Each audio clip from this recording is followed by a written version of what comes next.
Jai Mahamaya Ki Jai. In our last discourse, we heard about the Devas. Devas, yes, praising the Divine Mother, and she appeared to them and gave them a boon that she would take care of them. So let's read about that in chapter 6. Vedavyasa said, O king, thus getting the boons from the Devi, the Devas and the Rishis, blazing with their asceticism, all united and consulted with each other. Then they went to the excellent ashram of Vitrasura. There they saw Vitrasura in a sitting pose and with his own tejas, his fiery spirit in him, as if ready to burn the three worlds and to devour the Devas. The rishis then spoke to Vrita the sweet words full of sentiments for the serving of the Devas' purposes, according to the principles of conciliation. O highly virtuous Vrita, terrific to all the lokas, you have now established your domain in all the places over the three worlds in the universe. But your enmity with Indra is the only cause to interrupt you in your happiness. There is no doubt in this. The enmity has increased much the anxiety of you both. Therefore, you have grown very painful. Neither you nor Indra can go to sleep peacefully at night. There is always that fear hanging on both of you on account of that enmity. And see, a long, long while has passed away since the last battle was fought between the two of you. Yet all the Devas, Asuras, men, and other subjects are feeling a sense of oppression and pain. In this world, happiness is the only thing to be sought for, and pain is to be avoided. This is the eternal state of things. Never does that man who practices enmity with another get happiness. This has been ascertained by the wise. It is only those brave warriors that found that in warfare that approve of battles. But the wise that are expert in amorous enjoyments do not like battles as destroying the sensual enjoyments. They do not like fighting with flowers even, what to say with sharpened arrows. In a battle the victory is doubtful, but the shooting of arrows is certain. This world is dependent on fate. So knowing that, one ought never to fight. Bathing in proper time, taking food and sleeping at fixed times, and having a chaste wife, these are the means towards happiness in this world. While in warfare, shooting terrible arrows and striking with fearful axes takes place, what happiness can there possibly exist? Rather, the enemy finds pleasure there. There is a saying that death in battle leads one to heaven, but this is merely an enticing statement, inciting one to war. Really, it is fruitless. Supporting that happiness comes ultimately to those who pain their bodies by being shot with arrows and who allow the carcasses being devoured by crows and jackals. Then no man, even of dull understanding, will like this, what to speak of intelligent persons. Therefore, Vrita, let everlasting peace and friendship be established between you and Indra. Both of you in this case will derive everlasting peace and happiness. Moreover, if the enmity between you terminates from this instant, then we, the ascetics and Gandharvas, will no doubt be able to remain in our respective ashrams with great comfort.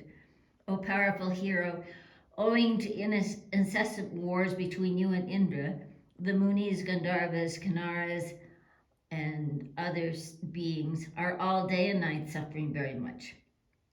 For the happiness of all peace-loving persons, we the Munis, the residents of the forest, earnestly desire that there be formed friendship between you two. We desire that you, Indra, and all the Jivas get happiness. O Vrita, we stand as mediators in this treaty between you and Indra. We will make each party swear on oath, thus make it conducive to the happiness of both. Indra will now swear on oath before you on the terms that you will dictate, and thus will make your heart cheerful. Know this verily, that this earth stands on truth. The sun rises for the sake of truth. The winds blow all along for truth, and the boundless ocean never oversteps its limit for truth. Therefore, let your friendship be established on truth. Thus tied together by bonds of friendship, let you two sleep, play, make sports in water, and sit together happily. Hearing the Maharishi's words, the highly intelligent Vritra began to say, O Rishis, you are possessed with knowledge and many other qualifications. You are ascetics. You are therefore to be respected by me. You are the Munis, and therefore you never speak anywhere falsehood. Your conduct is good, and you practice rites and ceremonies. You are calm, therefore you do not know the causes of pretext. The intelligent should never cultivate friendships with a knave, a licentious person who is void of understanding, an infamous and a shameless person, especially if he be an enemy. This vicious Indra is shameless, deceitful, licentious, and the killer of a Brahmin. Therefore, no faith can ever be placed in such a person. You are saints and added with all qualifications. Therefore, your minds never play in the mischievous thoughts of others. It is because your heart is calm and quiet that you cannot understand the minds of the deceitful and treacherous. Therefore, you ought never to stand as mediators between any two persons. The Muni said, O king, all the creatures certainly enjoy the fruits of their karmas, whether good or bad. How then can persons of perverted intellect obtain peace when they do mischief to others? The treacherous persons certainly go to hell and suffer miseries always. The slayers of Brahmins and drunkards may get liberation, but never the faithless and those who go against their friends get off free. These will have to suffer undoubtedly in their hells. Therefore, O knower of all things, give out clearly what is going on exactly in your mind and the exact terms that you want, and the treaty will be made between you.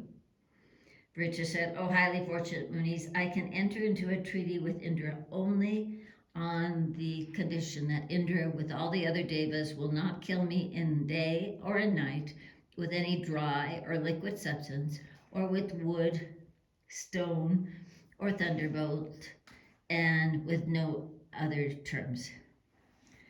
The rishis then gladly accepted the words and brought Indra there and recited to him the terms of the treaty of peace.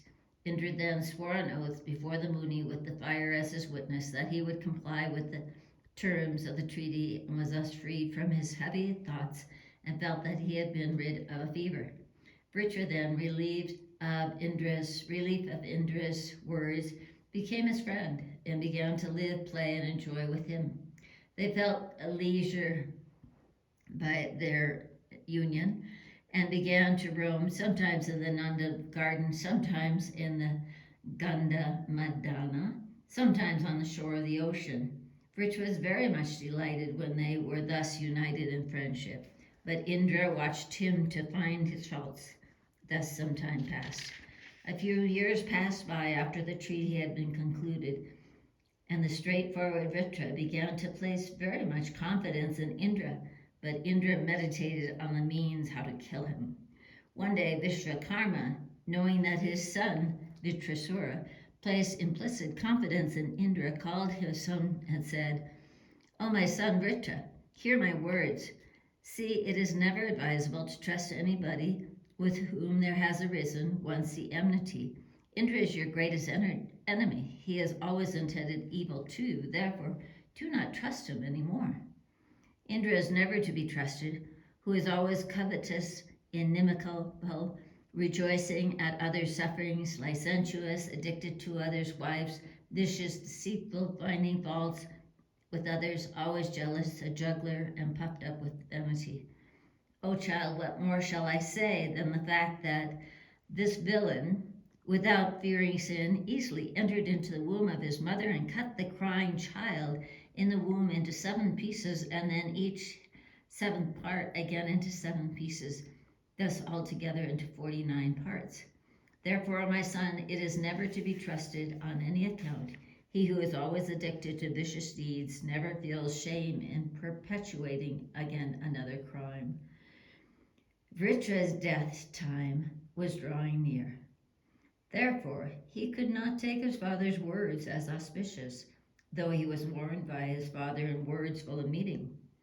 One day in the evening time, at a very inauspicious, dreadful moment, Indra saw Vritra on the shore of an ocean and began to think of the boon granted by Brahma to Indra thus. Granted to Brahma to the Asura Vitrasura thus. Now this is the terrible evening time. This cannot be called day, nor can be called night. And this demon is also here alone in this solitary place. It is advisable, therefore, to effect his death by force. There is no doubt in this. Thus arguing in his mind, Indra remembered the undecaying soul of Vishnu. The best of the Purushas came there, unseen by anybody, and entered into his thunderbolt. Indra quickly collected himself to kill Vitrasura, but he thought how he would slay this demon, unconquerable in the battle. And if he did not slay his enemy then by deceit, then his enemy would continue to live, and it would be impossible for him to get his own welfare. While he was thinking thus, he saw the foam of the waters of the ocean as big as a mountain, thinking that the foam not to be dry, not to be wet, and considering that foam not to be any weapon, he easily took that foam and instantly remembered with a heartful devotion the highest force, Bhuvaneshwari. On her remembrance, the Bhagavati infused her part into that foam, and the thunderbolt, instilled with the force of Vishnu, was covered too by that foam. Indra then hurled the thunderbolt covered with foam on Vritra, and the demon thus struck instantly fell down like a mountain. When Vitrasura was thus killed, Indra became very glad. The rishis began to praise him with various hymns. Indra then, with all the other devas, worshipped the Devi, through whose grace the enemy had been killed, and they praised her with various hymns. The image of the Bhagavati, the supreme Shakti, was built of ruby and installed in the Nandana garden. Since then, all the devas used to worship the Devi thrice a day, morning, midday, and evening. And since then, the Shri became the tutelary deity of the gods. Indra worshipped then Vishnu also, the highest of the gods. When the terrible power-filled Vitrasura was killed, the auspicious winds began to blow gently. The Devas, Gandharvas, Rakshasas, and Kinnaras began to roam about with great joy. Vitrasura was deluded by the Maya of the Divine Mother Bhagavati, and her force entered into the foam. Hence Indra was capable to kill him suddenly, and it is for this reason that the Devi, the goddess of the world, is known in the three worlds as Vitranyahantri, the slayer of Vritra. But at the first sight, Indra killed him by means of the foam. Hence the people say that Vritra was killed by Indra. Hence ends the 6th chapter of the 6th book of the slaying of Vitrasura in the Mahapurana Devi Bhagavatam, 18,000 verses by Maharishi Veda Vyasa. Jai Mahamaya ki Jai, Hare Kandeshwari Mata ki Jai, Bole Baba ki Jai.